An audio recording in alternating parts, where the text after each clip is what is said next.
Hello दोस्तों, student career में मैं अश्विनी आप सभी मित्रों का एक बार फिर से स्वागत करता हूं। साथियों, आज हम लोग मैथ पेडागोजी से संबंधित कुछ महत्वपूर्ण प्रश्नों पर चर्चा करेंगे।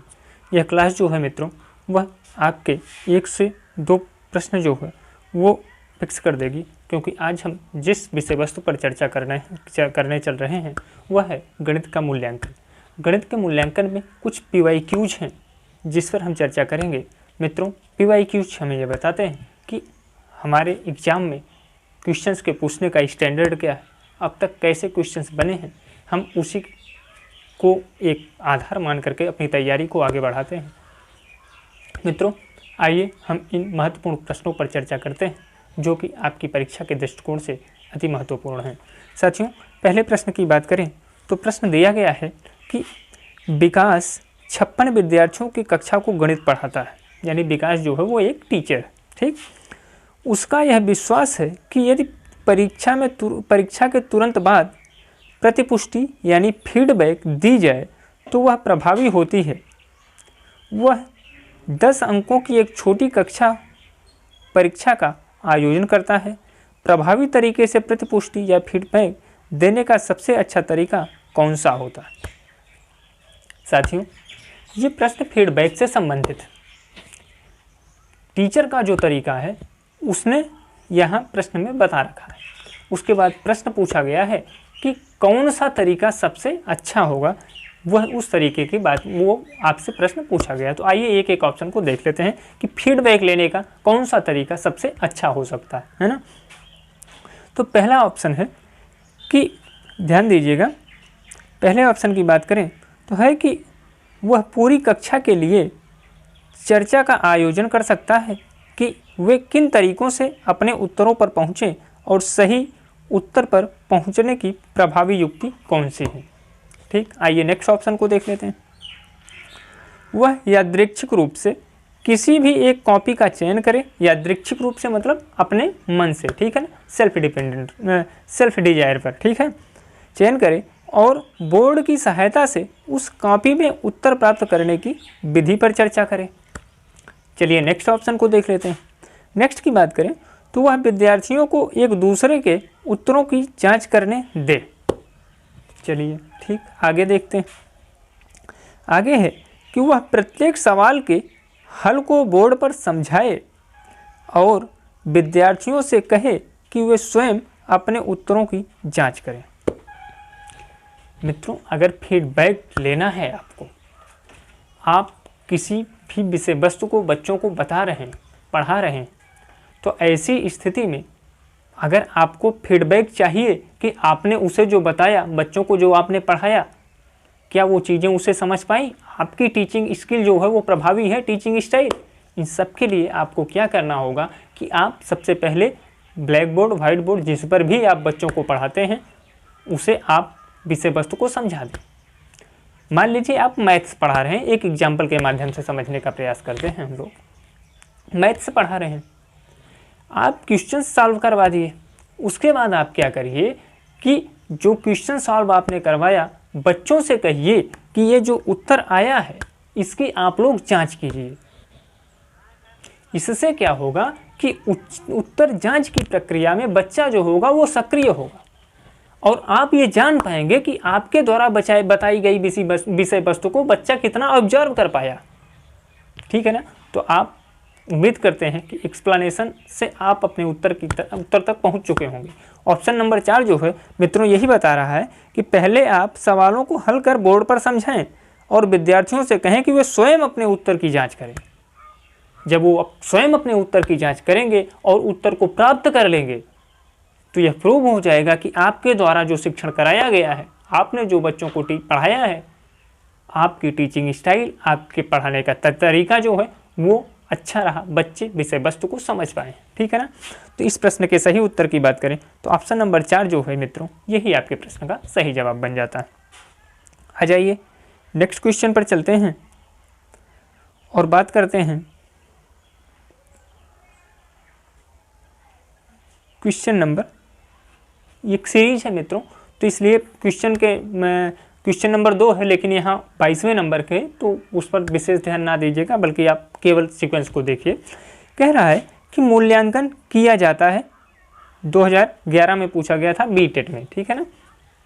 मूल्यांकन किया जाता है, क्यों किया जाता है? आइए, उपलब्धि की जांच करने के लिए, अस्पष्ट अवधारणाओं का पता लगाने के लिए, कक्षा में प्रोन्नति के लिए, प्रतियोगिता की भावना जागृत करने के लिए।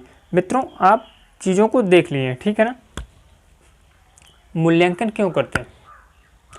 आपने चीज़ों को पढ़ाया, आपने चीज़ों को बताया, तो मूल्यांकन तो इसीलिए करते हैं ना आप, कि आपने जो बच्चों को बताया वो बच्चे उन चीज़ों को कितना समझ पाए हैं, कितना विषय वस्तु को एब्जॉर्ब कर पाए हैं, है ना। तो ऑप्शन को देख लीजिए, ऐसे ही आप अपने उत्तर को पकड़ पाएंगे। देखिए, प्रतियोगिता की भावना जागृत करने के लिए मूल्यांकन नहीं किया जाता मित्रों। कक्षा की प्रोन्नति के लिए, केवल कक्षा की प्रोन्नति के लिए मूल्यांकन नहीं किया जाता, बल्कि ये देखा जाता है कि ओवरऑल एक साल में या एक ईयर में आपने जो विषय वस्तु या जो सब्जेक्ट्स बच्चों के करिकुलम में सम्मिलित किया गया है, उसको उस बच्चे ने कितना ऑब्जर्व कर पाया, यह भी है एक उद्देश्य मूल्यांकन का, ठीक है ना। अस्पष्ट अवधारणाओं का पता लगाने के लिए नहीं मित्रों, उपलब्धि की जांच करने के लिए मूल्यांकन किया जाता है, और यही ऑप्शन नंबर 1 जो है, यही आपके प्रश्न का बिल्कुल सही जवाब बन जाता है। आ जाइए नेक्स्ट क्वेश्चन पर चलते हैं, और क्वेश्चन नंबर 23 की बात करते हैं। क्वेश्चन नंबर 23 की बात करें मित्रों, तो प्रश्न है कि कक्षा में बच्चों के मूल्यांकन का उद्देश्य है। कक्षा में बच्चों के मूल्यांकन का उद्देश्य है, तो आइए देख लेते हैं। बच्चों का आत्मविश्वास बढ़े इससे, ठीक। बच्चों के तुलनात्मक प्रावीण्यता की जानकारी शिक्षक को प्राप्त हो। फिर बच्चों को विषय ज्ञान में समझ बढ़े। फिर है कि बच्चे कक्षा में नियमित रहें, ठीक है ना। तो आइए देख लेते हैं एक एक ऑप्शन को। देखिए, बच्चों का आत्मविश्वास बढ़े, चलिए ठीक, लेकिन इसे हम उद्देश्य नहीं मान सकते। फिर है कि बच्चों की तुलनात्मक प्रावीण्यता की जानकारी शिक्षक को प्राप्त हो। बिल्कुल मित्रों, कौन सा बच्चा कितना जान पाया है, कौन से बच्चे को और कितना बताने की हमें आवश्यकता है, इन सब की जानकारी करने के लिए ही मूल्यांकन किया जाता है। मूल्यांकन का उद्देश्य यही है। तो ऑप्शन नंबर 2 जो है, यह आपके प्रश्न का बिल्कुल सही जवाब हो जाता है मित्रों। आ जाइए नेक्स्ट क्वेश्चन पर चलते हैं। कह रहा है कि मूल्यांकन के कितने सोपान हैं। प्रश्न नंबर 24 की बात करते हैं मित्रों, मूल्यांकन के सोपान की। तो कह रहा है 2, 3, 4, 5। तो मूल्यांकन के सोपान की बात करें मित्रों, तो मूल्यांकन के 3 सोपान होते हैं। ध्यान दीजिएगा, बिल्कुल स्ट्रेट फॉरवर्ड क्वेश्चन है मित्रों। आइए नेक्स्ट क्वेश्चन की बात करते हैं। Question number 25। क्वेश्चन नंबर 25 की बात करें तो प्रश्न पूछा गया कि गणित मूल्यांकन में कौन सा पद शामिल होता है। गणित मूल्यांकन में कौन सा पद शामिल होता है? तो पहला है उद्देश्य, दूसरा है अधिगम अनुभव, तीसरा है मूल्यांकन। मित्रों, अगर बात करें उद्देश्य की, बात करें अधिगम अनुभव की और बात करें मूल्यांकन की, तो दी गई तीनों बातें जो हैं मित्रों, यह मूल्यांकन के पद में सम्मिलित होती हैं। मूल्यांकन के का पद है, टर्म है, ठीक है ना। तो दिए गए तीनों बातें जो हैं सही हैं, इसलिए ऑप्शन नंबर 4 जो है, यह आपके प्रश्न का सही जवाब बन जाता है। आ जाइए नेक्स्ट क्वेश्चन पर चलते हैं। क्वेश्चन थोड़ा बड़ा है तो इसे हम छोटा कर लेते हैं साथियों, थोड़ा सा मैनेज कीजिए ताकि चीज़ें कटे ना, ठीक है ना। आइए देखते हैं। कह रहा है कि योग और व्यवकलन पर आधारित, योग और व्यवकलन मतलब एडिशन एंड सब्सट्रैक्शन, ठीक है ना, पर आधारित शब्दों में दिए गए सवालों को हल करने की विद्यार्थियों की दक्षता का आकलन करने के लिए आकलन के शीर्षक हैं।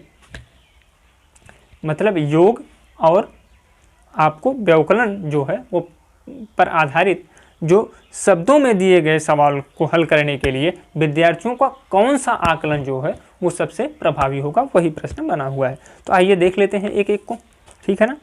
पहला है कि सवाल का बोधन, निष्पादित की जाने वाली संक्रिया की पहचान, फिर समस्या का गणितीय स्वरूप में निरूपण, फिर है सवाल का समाधान और बाद में प्रस्तुतिकरण, ठीक। नेक्स्ट है सवाल का बोधन और सही जवाब लिखना। फिर है सवाल की पहचान और सही संक्रिया निष्पादित करना। फिर है गलत आंशिक रूप से सही पूर्णतः सही। मित्रों, आप अगर ऑप्शन को ध्यान से देखेंगे और बात करेंगे योग या अवकलन को बताने की या शाब्दिक समस्या को हल करने के क्रम की क्या है स्थिति है, तो आप देख पाएंगे कि पहले आप सवाल का बोधन करेंगे, अंडरस्टैंड करेंगे, ठीक है ना। फिर निष्पादित की जाने वाली संक्रिया की पहचान करेंगे। पहले आप सवाल को समझेंगे, अंडरस्टैंडिंग करेंगे, उस पर अंडरस्टैंडिंग बनाएंगे अपनी। फिर आप देखेंगे कि इसमें हमें योग करना है या व्यवकलन करना है, ठीक। उसके बाद आप क्या करेंगे, समस्या का गणितीय निरूपण करेंगे, ठीक है ना। अगर गुणा करना है तो आप संख्याओं का योग करेंगे। अगर आपको सब्सट्रैक्शन करना है, घटाना करना है, तो आप संख्याओं को एक घटाएंगे। फिर क्या करेंगे, सवाल का समाधान और प्रस्तुतिकरण करेंगे। सवाल को जब आप सॉल्व कर लेंगे तो आप प्रस्तुत करेंगे, दिखाएंगे, उसका प्रेजेंटेशन करेंगे, ठीक है ना। तो ऑप्शन नंबर 1 जो है मित्रों, यही है आपके इस प्रश्न का बिल्कुल सही जवाब, ठीक है ना। आ जाइए नेक्स्ट क्वेश्चन पर चलते हैं और बात करते हैं क्वेश्चन नंबर 27 की। क्वेश्चन नंबर 27 की बात करें मित्रों, तो प्रश्न बना है कि शैलजा विभिन्न तरीकों से संख्या को व्यक्त कर सकती है। शैलजा विभिन्न तरीकों से संख्या को क्या कर सकती है, व्यक्त कर सकती है। उदाहरण के लिए 4 = 2 + 2, ठीक है ना। फिर है अथवा 4 = 1 + 3 आदि, ठीक है। फिर पूछ रहा है वह संख्या की किस विकासात्मक अवस्था पर है। आपको एग्जाम्पल्स के माध्यम से इन्होंने बताया कि 4 को उसने 2 + 2 के रूप में तथा 4 को उसने 1 + 3 के रूप में लिख लिया, ठीक। अब कह रहा है कि यह जो तरीका है शैलजा का, यह उसकी विकासात्मक की कौन सी अवस्था पर है, यही प्रश्न बना। तो आइए एक एक ऑप्शन को देख लेते हैं मित्रों। बात करें गुणनखंडीय अवस्था की, बात करें संक्रिया अवस्था की, बात करें परिणामात्मक अवस्था की, फिर बात है विभाजनात्मक अवस्था की। ध्यान दीजिए कि आइए ऑप्शन नंबर 4 से एक एक चीज़ों को एलिमिनेट कर रहे हैं। 4 = 2 + 2, क्या यह भाग दिया गया है मित्रों, ये तो ऐड किया गया, जोड़ा गया है, तो ये तो सीधे गलत हो गया। फिर कह रहा है परिमाणात्मक अवस्था की, यहाँ कोई परिमाण है, भार दिया गया है मित्रों, ये तो अंकों का योग है, तो ये तो बनेगा ही नहीं। क्या इसमें गुणा किया गया है कहीं, तो ये भी तो नहीं बनेगा। अच्छा, जोड़ा गया है, ठीक है ना। और यहाँ दूसरे ऑप्शन में बना है संक्रिया अवस्था, और संक्रिया में किया क्या जाता है, जोड़ा जाता है, घटाया जाता है, गुणा किया जाता है, भाग किया जाता है। इसलिए हम ऑप्शन नंबर बी के साथ जाएंगे, क्योंकि संक्रिया अवस्था में ही योग की प्रक्रिया भी शामिल की जाती है, ठीक है ना। तो ऑप्शन नंबर 2 जो है, यह आपके प्रश्न का बिल्कुल सही जवाब बनता है। आ जाइए नेक्स्ट क्वेश्चन पर चलते हैं। क्वेश्चन नंबर 28 की बात करते हैं। क्वेश्चन नंबर 28 की बात करें मित्रों, तो प्रश्न है कि कक्षा 4 में बिंदु और रेखा पर ज्यामितीय पाठ के लिए आकलन निर्देश होंगे। ज्यामितीय पाठ के लिए आकलन निर्देश होंगे, क्या होंगे, आइए ऑप्शन को देख लेते हैं। पहला ऑप्शन है मित्रों, कह रहा है कि परिशुद्ध रूप से सेंटीमीटर और इंचों में रेखाखंड को माप सकता है और रेखाखंड के अंत बिंदुओं को चिन्हित कर सकता है। आइए नेक्स्ट को देखते हैं। रेखा किरण और रेखाखंड में अंतर कर सकता है और उन्हें परिभाषित कर सकता है। ध्यान दीजिएगा, कक्षा 4 के संबंध में कक्षा 4 के विद्यार्थी से रेखा और बिंदु के बारे में ज्यामितीय पाठ के आकलन की बात कर रहा है। तो देख लीजिए क्या कि वो कौन कौन सी चीज़ों को कर सकता है, ठीक है ना। फिर रेखा और रेखाखंड में अंतर कर सकता है, बिंदु चिन्हित कर सकता है, दी गई लंबाई के अनुसार परिशुद्ध रूप से रेखाखंड खींच सकता है। फिर कह रहा है सेंटीमीटर इंचों में रेखा की परिशुद्ध रूप से माप सकता है, रेखा का नाम बता सकता है। मित्रों, बच्चा कक्षा 4 का है, उससे त्रुटियां स्वाभाविक हैं, हो सकती हैं। ऑप्शन नंबर 1 कहता है परिशुद्ध रूप से सेंटीमीटर और इंच में रेखाखंडों को माप सकता है? नहीं मित्रों, कक्षा 4 का बच्चा जो है वो इतनी सफाई से, इतने क्लियर या स्पष्ट रूप से चीज़ों को नहीं कर पाएगा, ठीक है ना। तो ये गलत हो जाता है। फिर है कि रेखा किरण और रेखाखंड में अंतर कर सकता है और उन्हें परिभाषित कर सकता है। मित्रों, कक्षा 4 का बच्चा जो है उसके लेवल की बात यही कही गई है कि वह रेखा और किरण को या किरण और रेखाखंडों को, रेखा को अलग अलग कर सकता है, अंतर कर सकता है तथा उन्हें परिभाषित कर सकता है। उनकी बारीकियों को वो नहीं कर पाएगा, ठीक है ना। तो इस प्रश्न के सही उत्तर की बात करें तो ऑप्शन नंबर 2 जो है यही आपके प्रश्न का सही जवाब बनता है। आइए नेक्स्ट क्वेश्चन पर चलते हैं।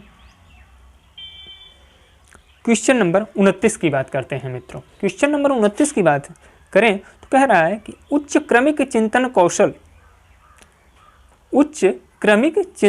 कौशल पर आधारित प्रश्न डैश की मांग करता है। किस चीज़ की मांग करता है? देख लीजिए, संकेतों और चित्रों के ज्ञान की। फिर कह रहा है कुछ सीमा तक संज्ञानात्मक प्रयास और ज्ञान, तथ्यों नियमों सूत्रों के ज्ञान, एल्गोरिथम के ज्ञान की। प्रश्न नंबर 29 की बात करते हैं मित्र। कह रहा उच्च क्रमिक चिंतन जो है वो किस पर आधारित प्रश्नों की मांग करता है। तो बात करें मित्रों, यह तथ्यों नियमों और सूत्रों की बात करता है, ठीक है ना, क्योंकि ये उच्च लेवल की बात कर रहा है, ठीक है ना। तो ऑप्शन नंबर जो 3 है यही आपके प्रश्न का सही जवाब बन जाता है। आ जाइए नेक्स्ट क्वेश्चन को देखते हैं। कह रहा है कि आंकड़ों के विश्लेषण संबंधी विद्यार्थियों की समझ का आकलन करने के लिए सर्वाधिक उचित रूपात्मक कार्य है। आंकड़ों के विश्लेषण संबंधी विद्यार्थियों की समझ का आकलन करने के लिए कौन सा सर्वाधिक उचित रूपात्मक कार्य है, ठीक है। तो आइए देख लेते हैं एक एक ऑप्शन को। ऑप्शन नंबर 1 कह रहा है वर्ग पहेली, दूसरा कह रहा है सर्वेक्षण आधारित परियोजना, फिर कह रहा है प्रश्नोत्तरी, फिर कह रहा है भूमिका निर्वाह या रोल प्ले। मित्रों, आंकड़ों के विश्लेषण की बात कर रहा है और आंकड़ों के विश्लेषण की बात करें तो संबंधी की समझ का आकलन अगर आपको करना है तो आप सर्वेक्षण के माध्यम से सबसे उचित रूप से उसके कार्यों को देख पाएंगे, समझ पाएंगे, ठीक है ना। तो सर्वेक्षण आधारित परियोजना जो होगी यह विद्यार्थी के समझ के आकलन के लिए सर्वोत्तम तरीका होगा। तो मित्रों, ऑप्शन नंबर 2 जो है यह आपके प्रश्न का सही उत्तर है। साथियों, ये प्रश्न जो हैं ये आपकी परीक्षा की दृष्टिकोण से अति महत्वपूर्ण है। अगर आप ऐसे प्रश्नों को एग्जाम से पूर्व किए रहेंगे तो आपको एग्जाम में जब ऐसे प्रश्न मिलेंगे तो आपको ऐसा लगेगा कि हाँ, हम इससे पहले ऐसे प्रश्नों का सामना कर चुके हैं, ऐसे प्रश्नों को हम सॉल्व कर चुके हैं, ठीक है ना। तो प्रैक्टिसेस जो होती हैं मित्रों, यह केवल आपको इतना बताती हैं कि आप एग्ज़ाम के लिए तैयार रहें। आपको जो प्रश्न हैं उन पर आपकी अप्रोच क्या होनी चाहिए, प्रश्न को सही सॉल्व करने का तरीका क्या होता है, ये सारी चीज़ें आपको प्रैक्टिस बताती हैं। ना कि प्रैक्टिस का मतलब होता है प्रश्नों को याद कर लेना, ये कतई नहीं होता। आइए इस प्रश्न पर देखते हैं। प्रश्न बना है कि विद्यार्थियों से ऊर्ध्वाधर सम्मुख कोणों के मध्य संबंध स्थापित करने के लिए कहा जाता है, ठीक। ऊर्ध्वाधर सम्मुख कोणों के मध्य संबंध स्थापित करने के लिए कहा जाता है। वे कई आकृतियां खींचते हैं, कोणों को मापते हैं और यह देखते हैं कि ऊर्ध्वाधर सम्मुख कोण समान है। यह क्या है, आइए देखते हैं। अनौपचारिक निगमन स्तर पर, फिर कह रहा है कि निगमन स्तर पर, फिर कह रहा है चाक्षुषीकरण के स्तर पर और फिर कह रहा है विश्लेषणात्मक स्तर पर। मित्रों, संबंध स्थापित करते हुए वो कई प्रकार से, ध्यान दीजिएगा, कोणों को, कई आकृतियां खींचते हैं, कोणों को मापते हैं और यह देखते हैं कि ऊर्ध्वाधर सम्मुख कोण जो है वो समान है। यानी जब गतिविधियां कई एंगल पर, कई दृष्टिकोण से घटित होती हैं तो वहाँ व्यक्ति जो है वो विश्लेषण करता है, एनालिसिस करता है, ठीक है ना। तो आपके इस प्रश्न के सही उत्तर की बात करें तो मित्रों ऑप्शन नंबर 4 विश्लेषणात्मक स्तर पर है, यही आपका प्रश्न का सही जवाब हो जाता है, ऑप्शन नंबर 4, ठीक है ना मित्रों। आ जाइए नेक्स्ट क्वेश्चन पर चलते हैं और बात करते हैं क्वेश्चन नंबर 32 की। क्वेश्चन नंबर 32 में पूछा गया है कि पियाजे का विश्वास था कि सामाजिक अनुदेशन से सीखना होता है।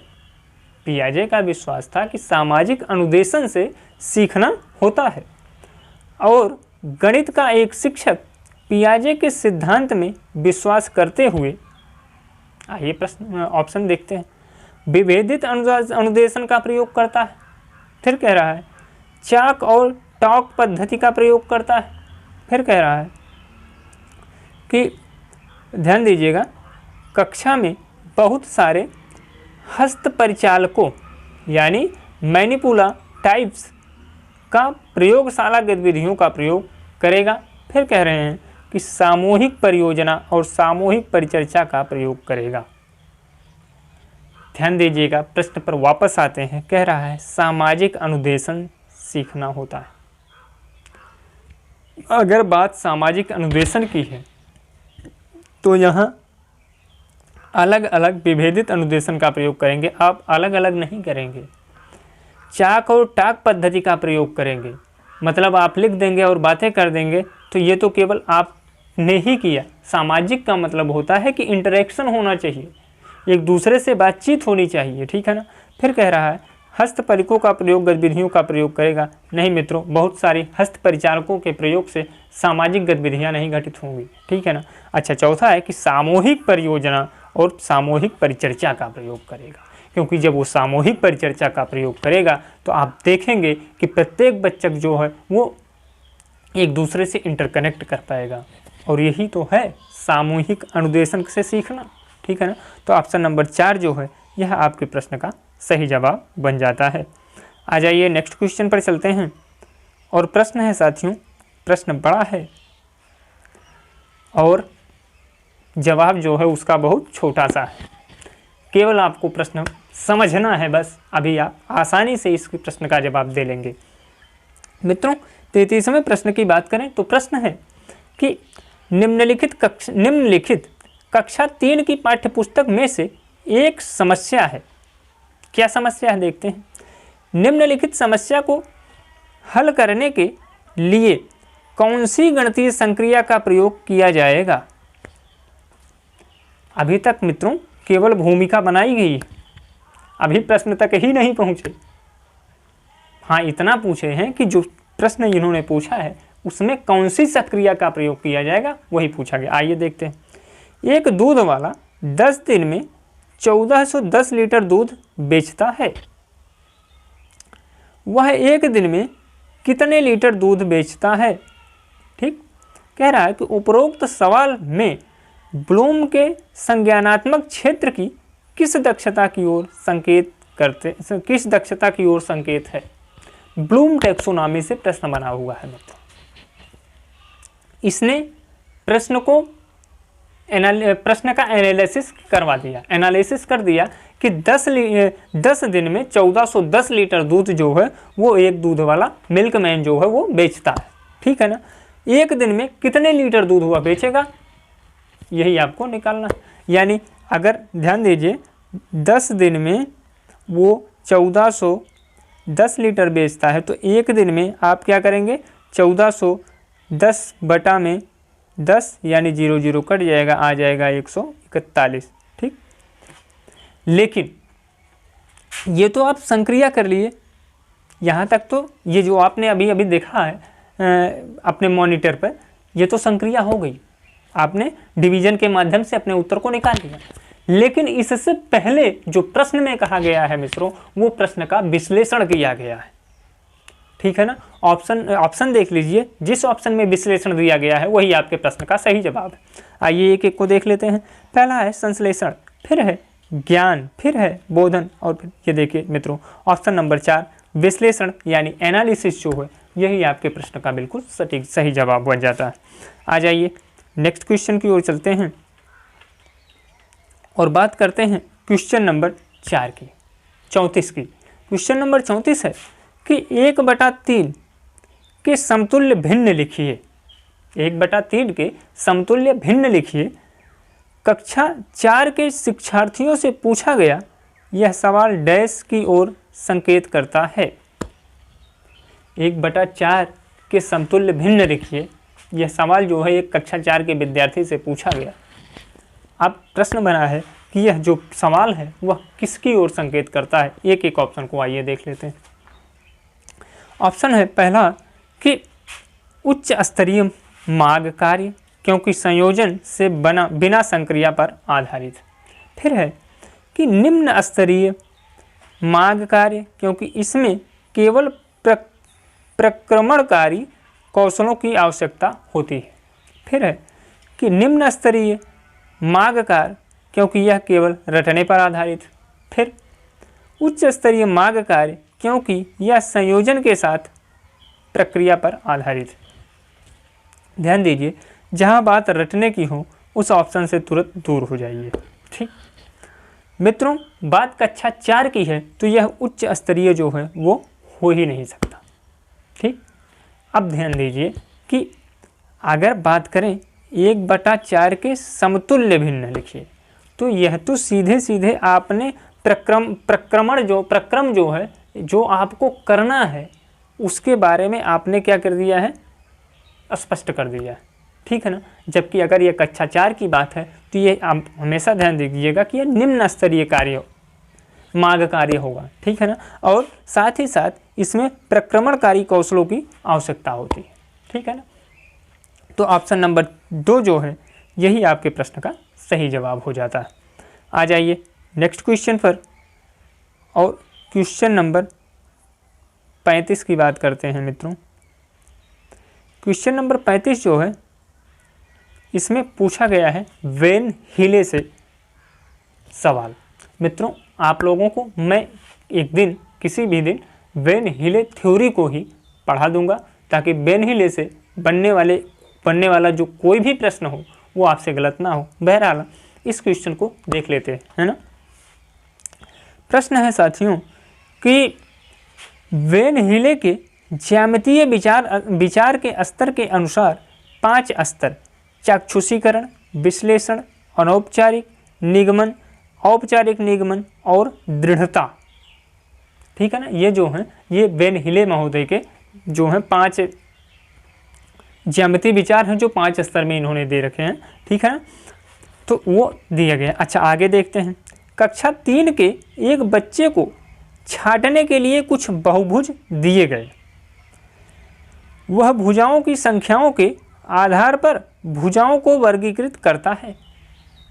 यह बच्चा वेन हीले के ज्यामितीय विचार के किस स्तर पर है? ठीक है ना। वह भुजाओं के आधार पर क्या करता है, जो बहुभुज हैं उनको वर्गीकृत करता है। फिर पूछा गया कि वह वेन हीले के अनुसार जो सीखने का प्रक्रम है या ज्यामितीय विचार जो उन्होंने दे रखे हैं उसके अनुसार किस लेवल पर है, किस स्तर पर है। ठीक है ना। तो बात करें अगर मित्रों, तो भुजाओं के आधार पर जो वो कर रहा है काम, ठीक है ना, ध्यान दीजिएगा, जो वह बहुभुजों को भुजाओं के आधार पर वर्गीकृत कर रहा है साथियों, यह चीज़ें स्पष्ट रूप से बताती हैं कि वो चीज़ों को देख करके चीज़ों को वर्गीकृत कर रहा है। ठीक है ना। तो यह लेवल जो है उसका वो चाक्षुषीकरण होगा। ठीक है ना। तो ऑप्शन नंबर 2 जो है यह आपके प्रश्न का सही जवाब है। बाकी मित्रों, वेन हीले पर मैं आप लोगों को एक क्लास दूंगा ताकि वेन हीले से एक एक चीज़ें आपकी स्पष्ट हो जाए। ठीक है ना। साथियों, आपको अगर क्लास अच्छी लगी हो तो वीडियो को लाइक कीजिएगा। साथ ही साथ अगर अभी तक आपने चैनल को सब्सक्राइब नहीं कर रखा है तो चैनल को सब्सक्राइब कीजिएगा। मिलते हैं मित्रों नेक्स्ट डे एक नए टॉपिक के साथ। धन्यवाद साथियों।